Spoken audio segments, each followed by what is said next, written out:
আমাদের যদি আপার চেস্ট না থাকে তাহলে আমরা যখন টি শার্ট পরি বা শার্ট পরি তখন কিন্তু দেখতে অনেকটা খারাপ লাগে। সো আপার চেস্ট বানানোর একটা ইউনিক ওয়ার্কআউট আমরা দেখাবো আজকে। তো প্রথমে কি করতে হবে, আমাদেরকে বেঞ্চকে ইনক্লাইন করে নিতে হবে।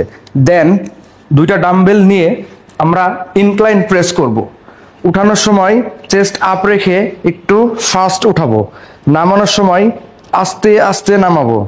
ফুল stress, breath out, breath in.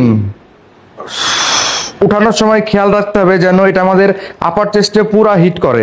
এবার আমরা কি করব, আমরা 12টা থেকে 15টা রেপস করব। করার পরে ডাম্বেল দুইটা একসাথে, আমরা কিন্তু রেস্ট নিব না, একসাথে নিয়ে ডাম্বেল দুইটা আস্তে আস্তে নিচে নামাবো এবং উঠানোর সময় আপার চেস্টকে ফোকাস করব। আমরা ডাম্বেলটাকে নামাবো হচ্ছে লোয়ার চেস্ট বরাবর, আর উঠানোর সময় আপার চেস্টে ফোকাস করব।